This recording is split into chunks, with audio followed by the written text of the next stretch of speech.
Minecraft is getting more complicated with each update, so to fix that, I'm going to build a museum containing Minecraft's oldest and most nostalgic structures, starting with the Aether portal, which obviously doesn't work, not yet at least. Anyway, as the video goes on, the structures are going to get crazier and crazier, even containing some of the most nostalgic structures in the game. Now, to build the museum that's going to hold all these structures, we need to fill in this entire area, which requires around 130,000 dirt, which is this many chests. So it's been about an hour and I only have this much dirt. Yeah, I don't think this is gonna work. So I guess the only reasonable thing to do is build a stupidly complicated dirt farm, which will give me all the dirt I need. But first we need a few materials, starting with some sand, and then we'll get some deep slate. Next on the list is some honey blocks, so let's just AFK at my honey farm. And for the rest of the resources, I just gathered them manually. But now we can finally build the dirt farm. And while I'm building it, this farm produces over 30,000 dirt blocks an hour, which means I only have to AFK here for 6 hours. And I think I might have messed it up. Okay, round 2. Is it working? Yes. Okay, now let's just AFK for a while and boom. Now we have all the dirt we need. So now all we have to do is start filling in this platform. And so far we've only placed around 20,000 dirt, which took me just over an hour. Which means I'm gonna be here for another 5.5 hours. That's 50,000 dirt placed, which means we're almost halfway done. And with these last couple blocks, that's the entire platform complete. Now we can finally move on to the next structure, which is the old village. And to gather all the resources I need, I think there's only one option. Okay, after looking at the material list, I don't think this is gonna work. So let's use this tree farm I just built. Anyway, now that we've gathered all the materials, let's build the village. Let's start with a small house, then the library, a well, and of course we can't forget about the blacksmith. Now that the houses are built, let's add a couple of final touches, starting with the gravel path and some trees and bone meal. And that's the old village complete. Moving on to the next structure, we're going to need to find a desert biome, collect some sand, cactuses, dead bushes, and sandstone. With all that gathered, we can head back to the museum. And if you haven't already guessed what this structure is, it's actually the original desert temple, which ended up inspiring the creation of the desert temple we see today. And that's the desert temple built, but it feels a little bland, so let's go ahead and terraform the area to make it feel more natural, and also add some cactuses and dead bushes around the place as well. And that's phase 1 of 3 complete. So moving on to phase 2, which is actually going to contain not only nostalgic structures, but also some secret removed ones. And to start off, I think it's time to build the most iconic tutorial world. But you're probably wondering which tutorial world that is. Well, how about we go back and take a look? Man, I remember playing this world back on my Xbox 360. Also, can anyone explain how this is a starter house? What is that? And I wonder if you can water bucket clutch in this version. This tutorial world looks crazy, but I guess this is the moment of truth. 3, 2, 1, go. I'll take that as a no. But now all I have to do is use the Litematica mod to get a blueprint, and boom, 100% accurate blueprint of the tutorial map in my hardcore world. And of course now it's time to start building it. But the material list is more than what they teach you in the tutorial. So to start off, let's AFK at my dirt farm, and then we need to build a stone generator, which is the main material used in the tutorial world. Next, we'll need to use the tree farm I made earlier, and surprisingly, I don't already have a sheep farm, so this should do for now. Finally, we can go ahead and use my iron farm, and now we can start building the tutorial world, starting with structures like the starter house, which isn't really a starter house. Next up is the machine, which literally just pushes a block around, and finally this thing. But now we can work on the entrance to the map, which is pretty simple, but for me I can literally remember walking through here for the first time and being so excited to play the game. Next, let's quickly build this farm, and to finish it all off, let's build the rest of the castle. But we forgot one important thing, which is the giant Minecraft sign. And with the sign finished, that's the tutorial world complete. Seeing as there's some leftover room back here, I'm just going to build the 2 in-dev houses, one which was made out of oak planks, and another which was made out of mossy cobblestone. And with those structures built, we've completed over half of this project already. For the next structure, we need to go all the way back to Minecraft ImpDev. Now, if we head around 1,000 blocks to the north, we should find a brick pyramid, and there it is. Now, all I have to do is mark out the dimensions of it, then head back to my hardcore world, get some clay, and craft some bricks. Is what I would say, if it didn't require 16,000 brick blocks. So instead, why don't we just trade with a villager using the Tweakaroo mod, which stops trades from locking. And now all I have to do is sit here for a while trading. Now I have all the bricks, let's start building the pyramid. And the good thing about building a pyramid is that it looks super cool for a time lapse.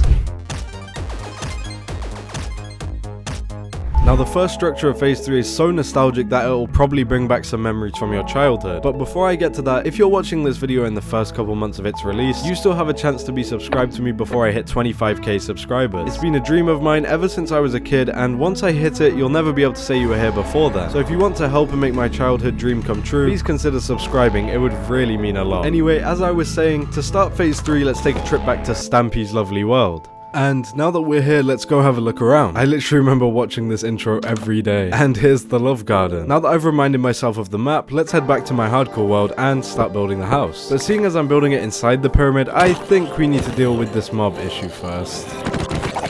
And we actually need a lot more resources than I thought for this. So it's lucky I built all those farms earlier in the video. 4 hours of AFKing later and we finally have all the resources to build the house. Starting with the bedroom, which is probably the most iconic part of his whole world, just because he started every video there. And then let's go ahead and build the love garden, which will have some names written in it later. And I'll explain why in a minute. Building Stampy's house inside the pyramid was a pretty good idea because I think it fits perfectly here. Especially once I've added some trees and bone mealed the grass. With those two structures out the way, it's time to take on the biggest challenge of this video. But before I do that, I think I should mention that all of my friends are coming to see this nostalgia museum in 1 week.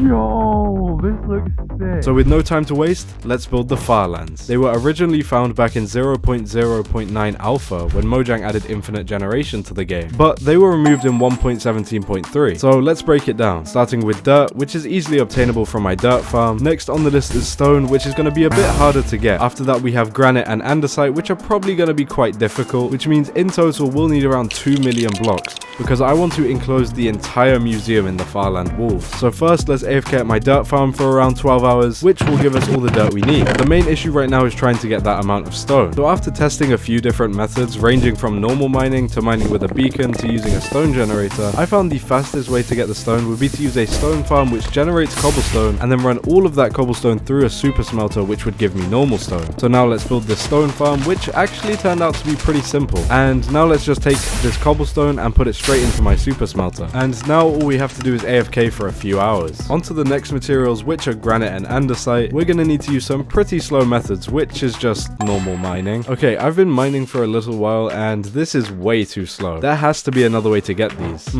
Let's see. Wait, you can craft them? Okay, so to craft andesite and granite, I need a lot of cobblestone, which isn't a problem with this stone farm. But I also need a ton of quartz, which means we have to head to the nether. So now let's just get a ton of quartz from here, and then we can head back and craft all the blocks we need. But with that out of the way, it's time to start building the Farlands. So I've been building this for a while, and we're about 30% done with this one side. And that's one side completed, this side too, and then here are the final 2 sides. With the Farlands finally complete, I think I want to add a few finishing touches. So right now we can see right through these walls, which is cool, but to make the Farlands look even better, I think we should add black concrete in the middle to make them look like real walls. So let's head to my end portal and build a gravity duper. Okay, we might need to find a new portal first, but now let's get to building the duplicator. And boom, that's the gravity duper built.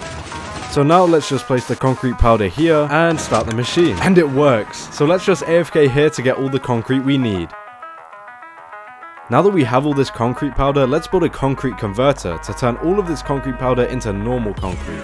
And now we can start adding it to the Farlands. After adding that, I gotta say this feels so much more complete. But to make it really stand out, how about we build a sign on top which says nostalgia? That way it'll look like this museum is open for business. But the sign requires a bunch of super random blocks to get the gradient right. So this should be everything we need to build it.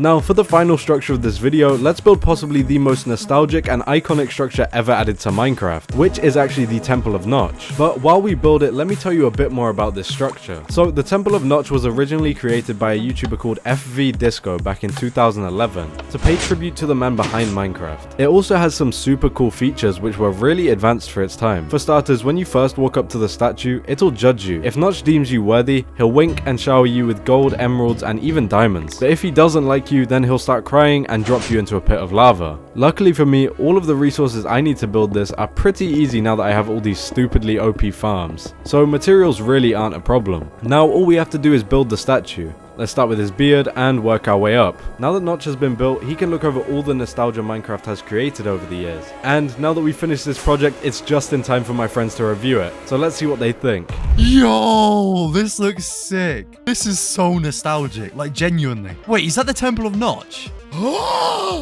Wait, is this Stampy's Lovely World? Ooh, the best thing for breakfast. Nom nom nom nom. Okay, so for Lucino's point of view, we forgot to record his mic. So instead, I'm gonna do it for him. Wow, this is so cool. Naut is so good. Naut is like, you should subscribe to Naut right now. And also join his Discord server. It's in the comments. Yeah, I remember these from the in-depth version. I mean, that's like, how long ago? Is that 12 years?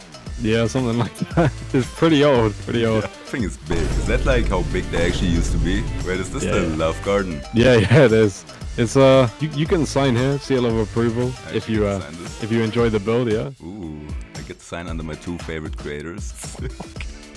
Yay, brick it, Hey, okay. Let's go.